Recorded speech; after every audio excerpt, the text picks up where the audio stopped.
Which one of the Monterey Five is going to crack first? Are we finally going to take down the beast that is Mary Louise? And are Ed and Tori gonna bang? Stick around on AfterBuzz TV because we're gonna talk about Big Little Lies Season 2. You're tuned in to AfterBuzz TV, the ESPN of TV talk. Now, let the buzz begin. Yeah!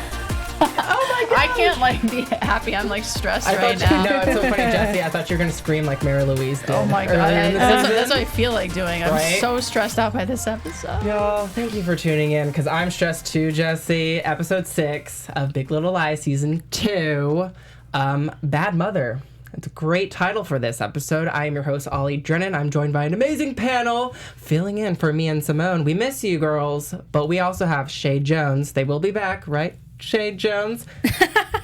Yeah, I'm Chae Jones. Yes. Okay, but you got to tell me because you're joining us. You haven't been in the season. How are you liking the season, girl? I'm loving.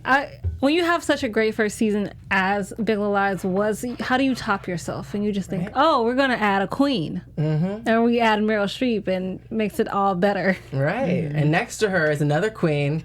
You're a queen yourself, Chae, but we also have Queen Jessie Zahner in the house. Thank you, guys. Thanks so much. Everybody's in live chat right now, and they are blowing my mind. So I'm so excited to talk. Thank you guys for joining us in live chat right now. Thank you. Jessie also has news and gossip for us later too. Yes. So why don't we get going? We got a lot to talk about. We got to talk about Monterey Five, Mary Louise. We got to talk about Ed too, okay? And Juliet. Oh, Juliet. Stress management. Right? So initial thoughts on episode 6. I was telling you guys it was kind of messy. I'm still kind of processing it because it was kind of all over the place in a sense, and I feel like each one of the members of the Monterey Five kind of had a unhinged moment. Do you agree or disagree with that statement? Everyone was a little off the rocker this episode. I feel like Jane is the only one that was less. She snapped. Because she could have went off on Corey. And personally, if you were me, Oh, wait. Mary Louise and Susan. Yeah. Dang, I was just thinking about Corey. I didn't get to. Oh, then everybody was crazy. Right. Well, not so crazy, just. The cracks are showing. They're showing, and they're just, it's like spider webs of cracks. They're just, on their skin, and just, one thing's gonna make it all break. They broke the mirror, and they fixed it, but you still see those cracks, right? Yeah. Right. This is a crazy episode. It left me wanting more. I didn't want this episode to stop, but I'm nervous. What is gonna happen? I used to think I knew who was gonna break, and now I don't know. I know. And it was playing us with all the instances with Bonnie and whatnot. Oh, is that really happening? Is that a dream? Is that a vision? I was confused, y'all. I will say this. Only people I can actually say I don't think is gonna crack are Celeste, Renata, and Jane. It legit is gonna be down to Madeline or Bonnie at this point. All right. That's what I really feel. Renata's just I ain't got time. We made a pact. I'm dealing with some other things in my life. I'm about to be poor again. I can't. We have Jenna James in the live chat, and she said this episode was lit, and that is a good word to describe it because it really was. It was nonstop from start to finish. I agree that it kind of, you brought up it ended kind of very abruptly, but that's perfect setup for the season. I know. Season finale or series finale. We don't know if we're going to get a season 3, but it's perfect. I feel like next episode is going to be even more lit. There's going to be a couple explosions, y'all. So let's get into our first topic, which is Jane and Corey. Because we picked up last week, or we left off with Corey being spotted at the police station by Bonnie. And come to find out, Jane did tell Corey about her past with Perry. She never confessed to killing him, but Corey did tell... Corey was in questioning, and now Jane's feeling a little standoffish and a little she just doesn't trust people, and I feel like that's very understandable, her being a victim and how Perry treated her and abused her. So what are your thoughts on Jane and Corey's kind of arc in this episode? I definitely understand needing to take a step back. When your person, boyfriend, maybe we haven't figured out our titles yet, gets questioned by police. Okay, now I trusted you with some information. Now how do I not know you're gonna not tell the police anything deeper that's happened in the situation? And I have a child, so I do have to take a step back and, just, center myself, because whatever happens between me and you is also, my child is a factor. It's a big factor. And I'm a mom. And at the end of the day, that's not going to stop me being a mom, because I'm a woman too. And I need to protect my child from learning any more truths that he has to go through. Definitely.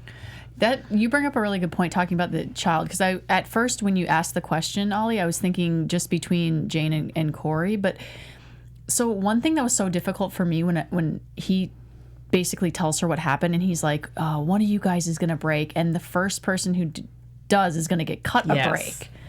Then I thought, oh my gosh, as a mother, what do you do? Because like she doesn't want to, like, what if somebody, it's just such a hard position, because if somebody else breaks, then you're being taken away from your child. And I mean, Jane is just in a really tough position right now. Because the first one gets a break, but then the other four are effed. Right. Not to curse. But as you bring up being a mother, then she has to think about the other mothers and their children and how that will affect them. Here's my question for you guys. Yeah, yes, please. So if one breaks, then the other four are effed, right? What if they all just confess together as one? Yeah. What happens then if they all can actually go in and confess together? I don't know. I don't think they're gonna agree on that, though. That's a good question. But I mean, I think it bears to be asked, because if you get a cut a break if just one of you breaks. Right. But if we all break at the same time to the same person, that changes everything. So that's something that came through in my head too, because when I put myself in Jane's position, I'm like, what do I do? Because like I don't want to lose my son, but also I don't want to put my friends at jeopardy of losing their kids. So what is the best thing you could do? Well, the best thing you could do probably is just like not break and just keep going with the lie and hope that it disappears. I don't know, but the only other thing you could do is just all go in and tell the truth. Right. And I don't know what the repercussions are, because I don't know the law behind. I mean, they lied to the police, so there's that, and I don't know. Yeah, all of the filming of it and whatnot, being interrogated, and plus Celeste is still, as we'll talk about more about her, but the case is already going on. Right. You know, she said in that moment that she didn't push Perry. But she didn't lie there, though. That's true. So she didn't have to lie. Commit any perjury yet. But she was still saying that he slipped, you know? That's true. That's a good point. I mean, but the only thing I feel like they can actually get charged with is obstruction of justice. Because technically, even if Bonnie pushed him, it was in self-defense of everybody else getting their butts kicked by Perry. One dude beat all these women up. So at the end of the day, I would ask Detective Queenland, like, even if we came clean and told you the truth, would you still, as a woman, just leave this as an accident and charge it as homicide?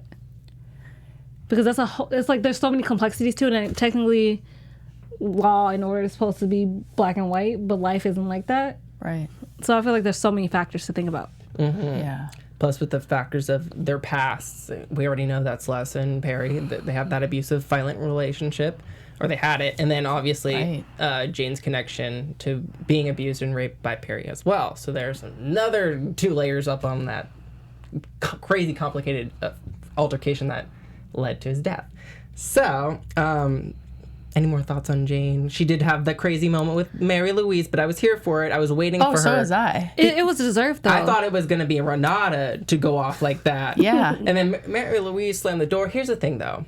We'll talk more about Mary Louise, and we've kind of brought this up in the past of this season, but Mary Louise always responds with like a question. She never can own up to her own responsibility. Being interrogated. Yeah. Jane just tried to be like, as a mother, yada, yada, yada. And Mary Louise was just not having it and proceeded to ask Jane a question to kind of... She is so good. To kind of just get in there. And that toxicity within Mary Louise is just so... It's so infectious. And scary. She's so manipulative. Like, very. Ziggy told me you bought a gun. Were you going to kill Perry? Did you come here to hunt him down or something? I'm like, oh my. I'm also like, Ziggy, why did you tell Mary Louise that? And he's so smart. What was he thinking? I figured like, I have a grandmother. Maybe and he's a kid, so I don't think he really thinks of the consequences of me telling you this. At the same time, like you said, she always asks a question. I need her to be stumped. Yes. I really do. I need somebody to stump her. I'm like, I don't want to say it, but should we save it? Or, yeah, I don't know. Maybe, yeah. We'll talk more about Mary Louise, right? Yeah. Okay. So to end this conversation of Corey and Jane, Corey does seem like a good guy. We'd like to think he's staying. Yes. He wants to support her, even though Jane is still being prickly, as he called her at the aquarium. Oh my gosh! Like it's like on the left. Like that's some shade I love. I really do want to trust him. So do I. You know. Yeah. And I think it was amazing for him to be saying, "I'm not walking away." Mm-hmm. Yeah. Like, despite what's happening right now, I don't want to walk away from you, so you can keep pushing me. I'm going to keep showing up. So, as a man whose son is not yours and you want to stand up, I got to respect it. So, props to Corey. He's a good guy. But we also have to talk about Ed and Madeline.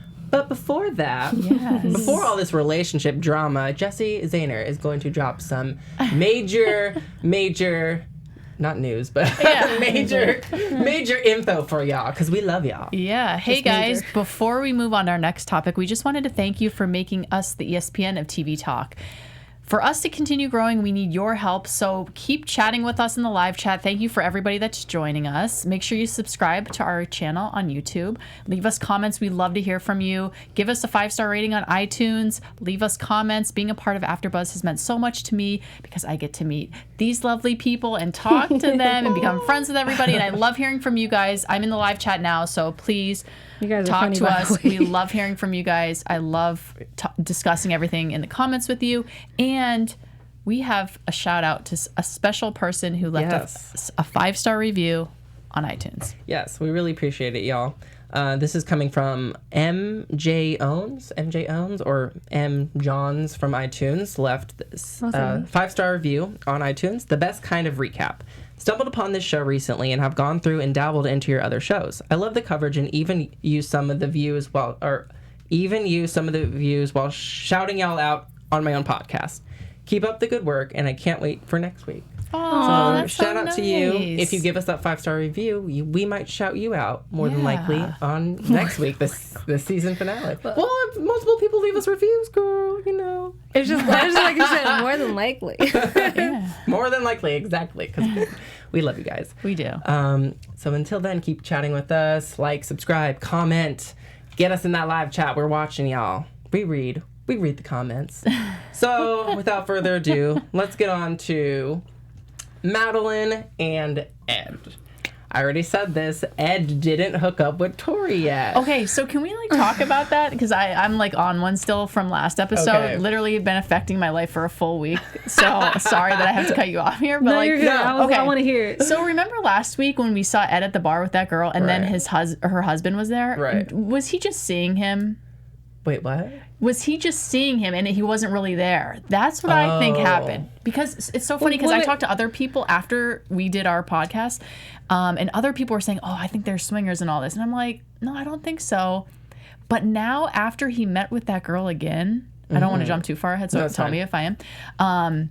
He was so paranoid and he kept looking and seeing men. And so I'm thinking maybe in last episode when they were at the bar, nothing happened, but the husband wasn't really sitting there. He was paranoid and seeing him. I actually thought the husband was there because they both looked in the same direction. I thought he was too, and I thought he was pissed, but now I'm thinking maybe he was just paranoid and he was just seeing him. No, I love that. I didn't even think of that. I love that you brought that up because even last week I remember saying something about that scene, that montage was a little spooky, or it was weird. It felt dreamlike. So maybe that was kind of him hallucinating. And he was sitting there and there was a light shining on him. So I'm like, oh, maybe it was all fake. Which they really screwed with my head for a full week because I'm like, what is Ed doing? I mean, if there's visions, premonitions in the show, if there's gonna be scenes of Bonnie shouting out in court that she pushed Perry, then I believe that it could have very well been a hallucination from Ed.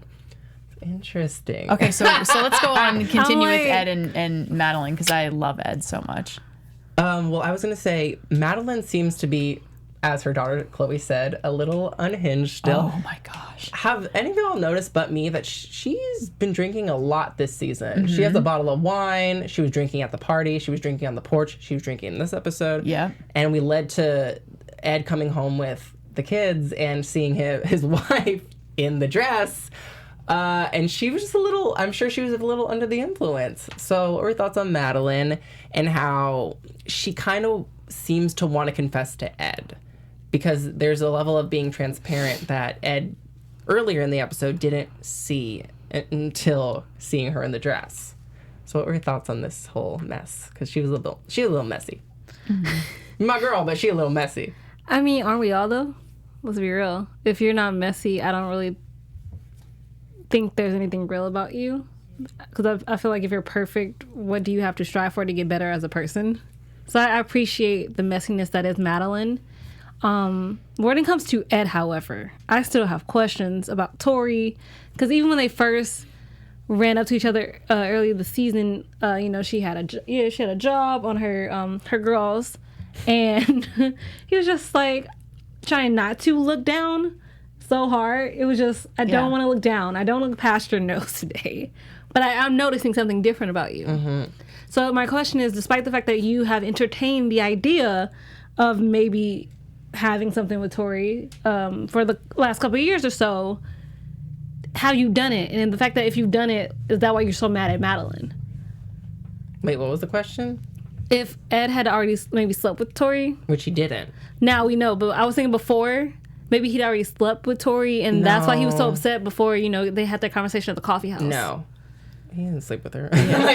No, but like what you made me think of, the whole question that was brought up in the episode was, do you think it's considered cheating or kind of infidelity by him even having the idea or meeting up with her? So So I don't think it was for him, because I don't think it was his idea. I think it was her idea, because now she's making it very clear, like she's like coming after him now, and like he's like paranoid, he's like looking around, he's scared, he's like already feeling bad. So I don't think like he went to her with the idea. So I'm like, he's kind of off the hook in my eyes, because like a little bit entertaining the idea. No, you're not at fault. If you go through with it, then you're at fault. So you don't think it's bad that he's with her at all? Like, you don't think it's like a little shady?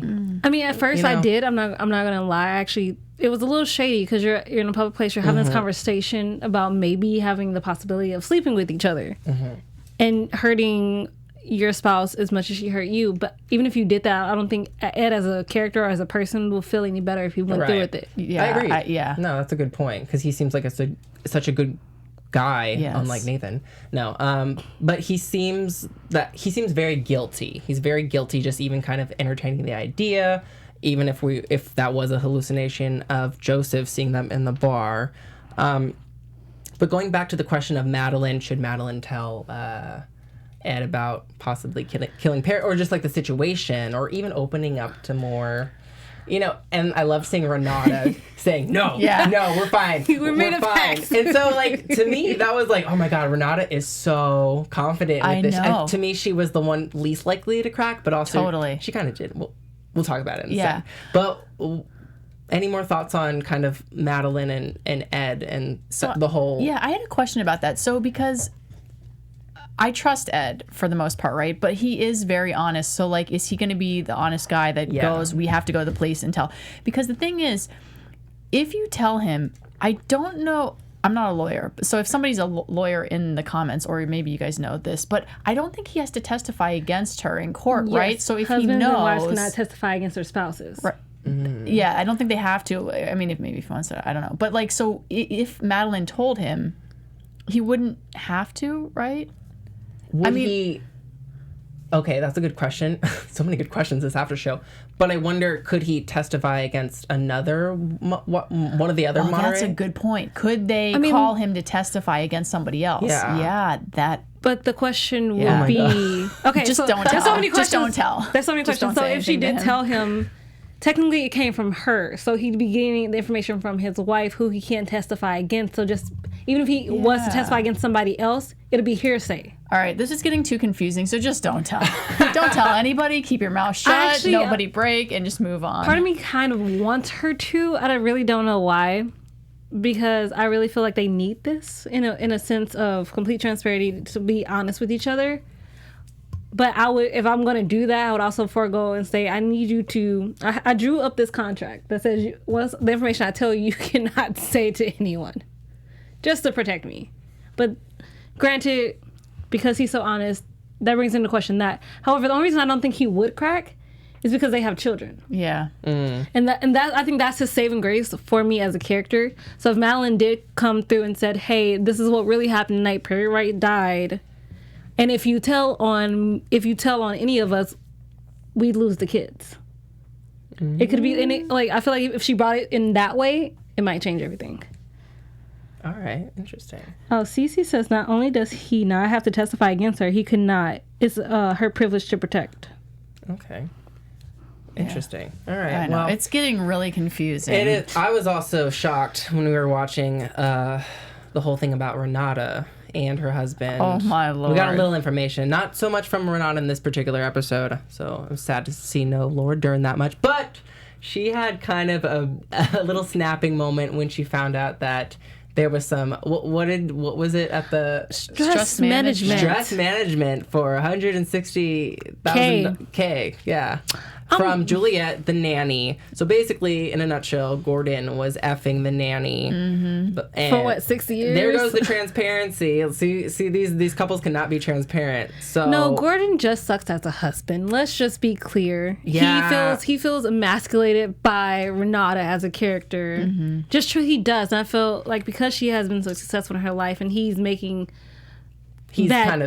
bad choices or mistakes that he's made, and though he technically feels bad about it, he just thought if I could get to that point where Renata was, we'd be more on equal footing.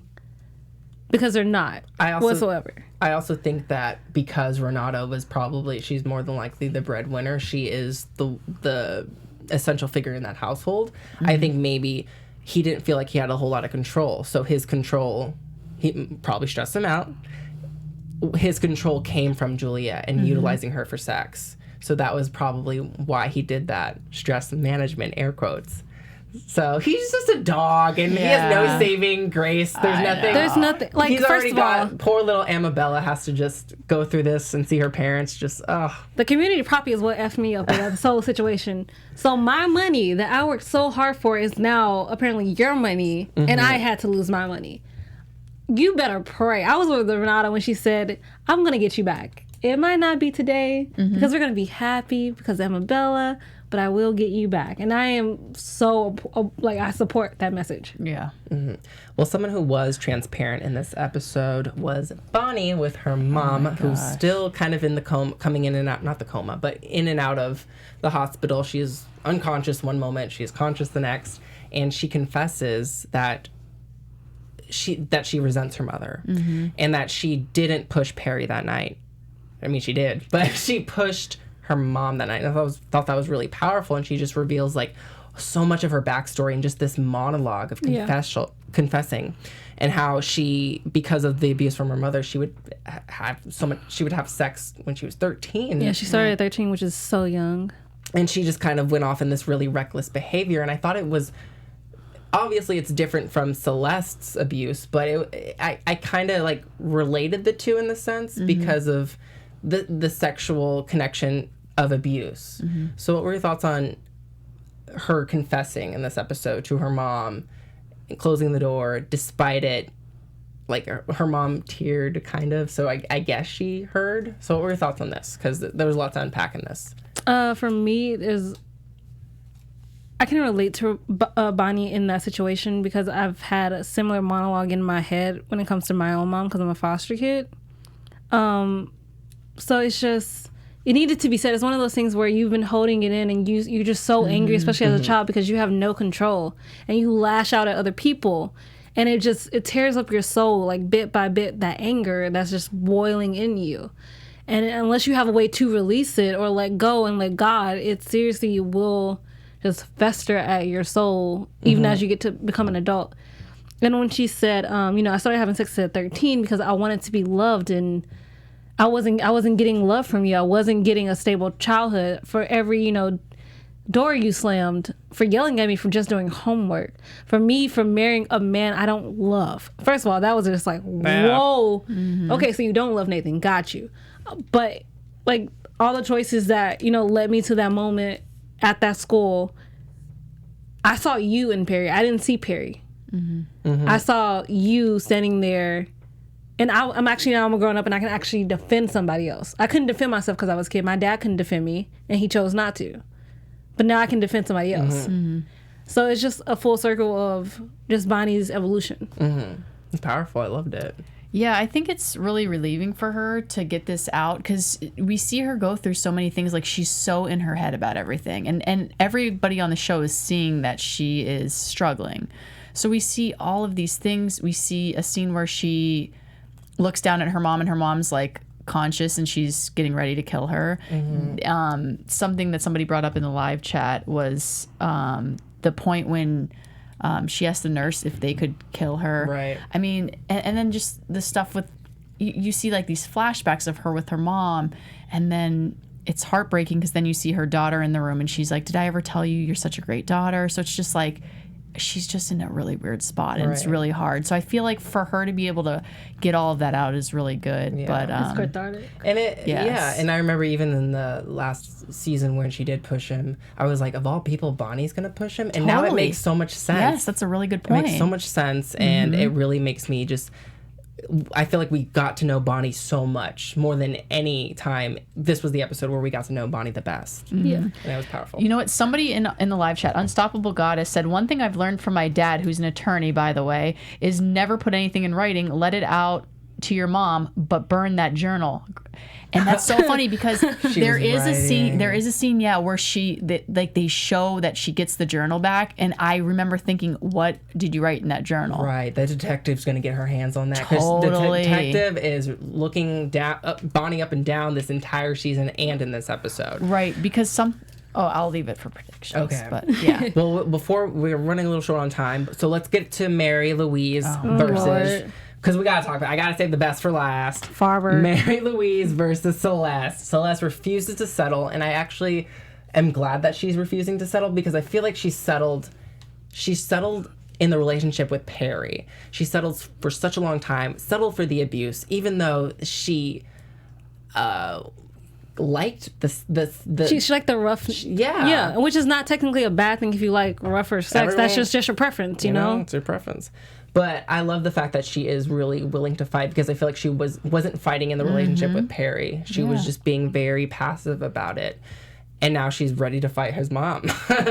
So what are your thoughts on this whole process of seeing Nicole Kidman just portray Celeste in such a very kind of weak state at first, but also she kind of grew stronger throughout the entire episode of being questioned?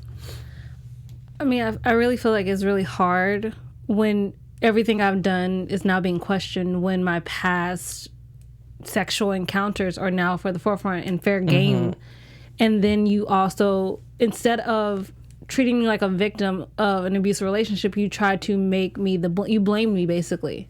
Like I couldn't have left, I couldn't have told anybody.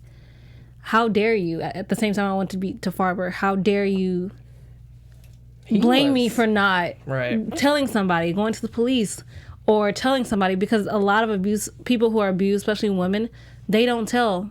They just don't. They feel like if they do tell, that's their death sentence. Because for some it is. But it's also, what I also liked about it, the fact that it was real. It was just true to form. It was real. And Mary Louise is just kind of sitting there like a little smirk and smiles in some cases. And when you realize, oh, you've had me followed. I mean, granted, we didn't know about all those sexual encounters. And even when Farber said, has any of your son met any of the guys? I really just want to be like, the only reason my sons met one was because Mary Louise showed up to my house at 6 a.m. with the boys and didn't tell me she was coming over. So granted, you got so many emotions, you can't really think like that, but that was seriously my thought process. And also the Ambien. What I thought was really profound in this episode was the Ambien that she's been taking and how the Ambien kind of like hit us too. Because we didn't, at least you kind of got hints looking back that Celeste was with different guys. Oh, totally. But I was shocked to kind of have that confirmation that she was been with all of these guys since Perry. Like to me, I was hit with Ambien. Like I realized, or somehow I took Ambien because that was a shock for me personally, my perspective. Yeah. I had no clue. I thought Joe was like basically the only guy. But like, did she not like know? Is she just like seeing the pictures and then she's like, oh yeah, that guy. Oh yeah. Because like the thing is, remember the lawyer, she knew what she was doing. Celeste should have just listened to the lawyer and just like shared custody with Maria Louise and just moved on. But because this is getting out of hand for her. The only reason I agree with the fact that she didn't is because I feel like even if she did agree to the custody battle, eventually Maria Louise would have tried to outmaneuver, manipulate to get full custody at a later date. Mm-hmm. So if they deal with it now, there's no reason to drag it out later.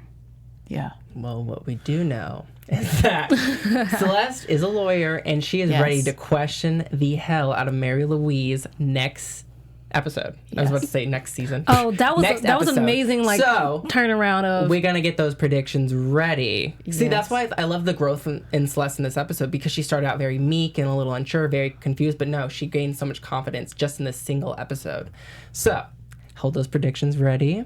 We got to get to our special segment and then on to news. So why don't we get going on Lie or Try?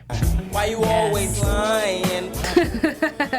Yes, everyone, AfterBuzzers, Lie or Try, you know this game. We're basically pulling a particular instance in an episode. This week we are doing, would you confess to your spouse about being tied to a murder? Basically, are you going to confess or are you going to lie? So what would you do in Madeline's predicament? Would you confess to Ed or your significant other that you are tied to a murder? Why or why not? Such a hard question.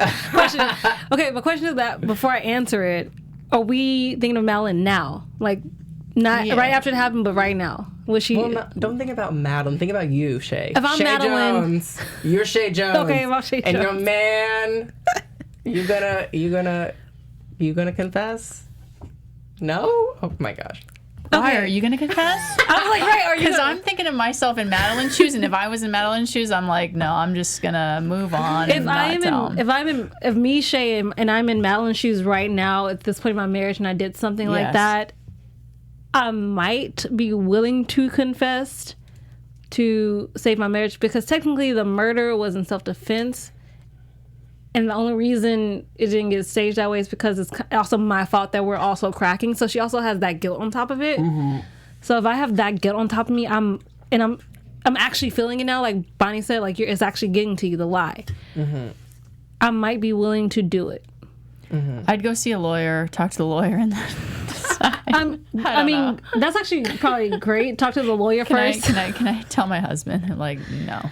Because I like Adam Scott, I would confess. Aww, because I'm like, no, I do love Ed. I know. Don't leave me for that big booby Tory. Like, I just saw him in this episode and how he was at first, he saw the fogginess within Madeline, and that, but later on seeing kind of her be a little bit more transparent in the dress.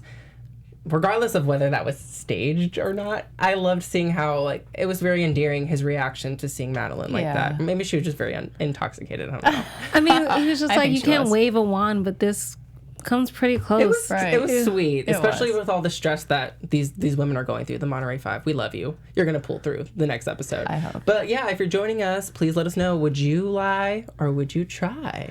Well, some people in the chat are really funny right now. Oh, gosh. BMA21 says, Celeste would never share custody with someone who doesn't believe she was abused. And Cece says, also, Mary Louise raised the monster that is Perry. There is no way I would have settled, quote, unquote, with somebody else about raising my kids and getting the hard part of the week, too. Yes, I agree with that. And that's what I talked about last week is, like, I'd be afraid to send my sons to her since that's the son she raised. And not saying that he turned out that way because of that, but I would just be because of the way Celeste is handling the boys, and that she doesn't want them to end up like Perry. But because I think this is what we talked about in one of these games too, because of the death and the lie. That's why. Yes, that's why I would have to just settle, because I wouldn't want to commit perjury and then have all of them run through and also commit perjury and then get everybody in trouble. So I just settle, move on, don't tell your lie. But also Mary Louise plays a lot of psychological warfare that's just too deep for me. Like, especially she plays with the kids, especially. Like it's easier because you're putting up a grown woman against some 8-year-olds. Like that's probably like candy to like get information out of. But those 8-year-olds aren't stupid. No. We know in this season we're not they're saying not they're stupid, no. but still they sometimes give away more than they should. That's true. We saw it with Ziggy in this episode, and even the boys, like the twins. So. Yeah, and Chloe.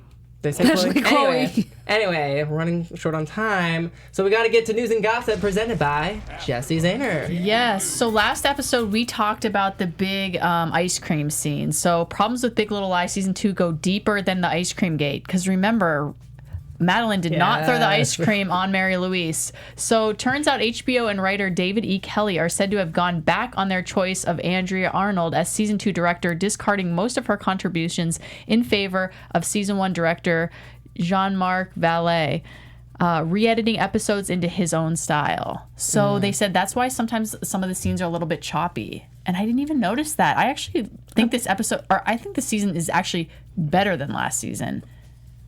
I agree that it's better, but I do kind of see personally the little choppiness Do of you? it. Okay. Yeah. Yeah. Because I was expecting that ice cream. I was expecting her to just wait, and it was just that alone was just abruptly ended. That was like yeah. she could have just been. She was walking towards Mary Louise, and they completely cut that. Yep. As soon as it. So. Oh yeah, I see what you mean now because I didn't notice it, but I actually it would have made a lot more sense for her because she's Madeline. You have ice cream in your hand, right? And we saw the photos. Yes, everybody saw the photos. Yeah. Oh my gosh. Yes. Yes. So thank you so much for that news. Was there any more? No. Okay. That's I don't want to news for this week. I don't want to cut you short, Jessie. Oh, you're sweet. Thanks. Because we love our news and gossip. We do. But we also love our predictions. Oh my gosh. AfterBuzz TV For the prediction. finale. All right, y'all. Let's do this. Who wants to go first for the season 2 finale of Big Little Lies? Season 2, for the finale, I really think we're gonna find out what happened actually to Perry's brother and what Mary Louise had to do childhood wise, because I think there's a big trauma that happened that Celeste knows, which is also why she wanted to question Mary Louise herself. Right. So if that comes to light, how that's gonna affect the petitioner guardianship, how that's going to affect that, I'm ready to find out what the big secret was that happened in their childhood, because she always talks about Raymond like he was just this perfect person. She does the same thing with Perry now because obviously Perry was the only son left, but I think she always puts her children on a pedestal that they just can't reach. All right. Jessie, what about you? Okay, so first we have a prediction in the live chat. I don't know how to say your screen name, so I apologize. BMA21 said their prediction is Alexa heard everything, meaning when Bonnie was in the hospital, Skylar, her daughter, left what looks to be like a Amazon like dot or like echo there, and they think that maybe Alexa heard the confession. Right. So that's their prediction, which I thought was really interesting, and it like blew my mind at the beginning of this. So my own prediction is, oh my gosh, so much is going to happen. I actually think Celeste is going to do a good job questioning Mary Louise, and I think that please, HBO is so hard. So this is so tough. But like, I pray to God that she questions Mary Louise. Mary Louise, like, has always done what you said, like turned questions back around. She finally breaks. Celeste gets her kids back. No one breaks. And we all live happily ever after. Wouldn't that be nice? And that's the fantasy that we, Maybe not. I love that, Jessie. In a perfect world, yes. Yeah. But I think I would love that. I would really love that to play out. But I also think it won't go perfectly, because who knows if there's going to be a season 3 or not. Oh, yeah. Okay, that's good. Okay. I don't know. I just wonder. I hope that this doesn't happen then. I wonder how they're just going to end it. Because are they going to do a cliffhanger style or something kind of just maybe abrupt? I have no clue. Like really quick, if somebody breaks, who is it going to be? Madeline. Oh, gosh. I don't know. Only because I think Bonnie has made her peace now, in a sense. Yeah. I actually think at this point that no one's going to break. But unfortunately, we have to break the show. Darn it. Because I didn't mean to say my predictions because we're running late on time. I'm sorry. But it's okay. It's okay. We'll leave them down in the comments below. Totally fine. Where can I find my special my special panel on social media? Hey guys, you can find me at Real Chae Jones on Twitter and Instagram. You can find me Mondays at Grand Hotel at 8 p.m. and Tuesdays Good Trouble every Tuesday at 7 p.m. with special guests every week this season. Check it out. I'm Jessie Zahner. You can find me all over social media at Athletic, and shout out to my mom, Cindy Zahner, who's joined us in the live chat tonight. Had so much fun. Hey, Jessie's mom. Thank you so much. Jessie. And I'm your host, Ollie Drennan. It's been amazing hosting this show with y'all. This is actually Jessie and I's last appearance on the show. But Chae will be back, and so will Simone and Mia for the season finale. I'm going to be at Comic-Con, so that's why I'm missing it. And Jessie's doing her half marathon. Yeah, but we're going to watch in. We're going to tune in, and we're going to lose our comments. So thank you guys so much. We love you guys. Our founder, Keven Undergaro, and me, Maria Menounos, would like to thank you for tuning in to AfterBuzz TV. Remember, we're not just the first, we're the biggest in the world, and we're the only destination for all your favorite TV shows. Whatever you crave, we've got it. So go to AfterBuzzTV.com and check out our lineup. Buzz you later. The views expressed herein are those of the hosts only and do not necessarily reflect the views of AfterBuzz TV or its owners or principals.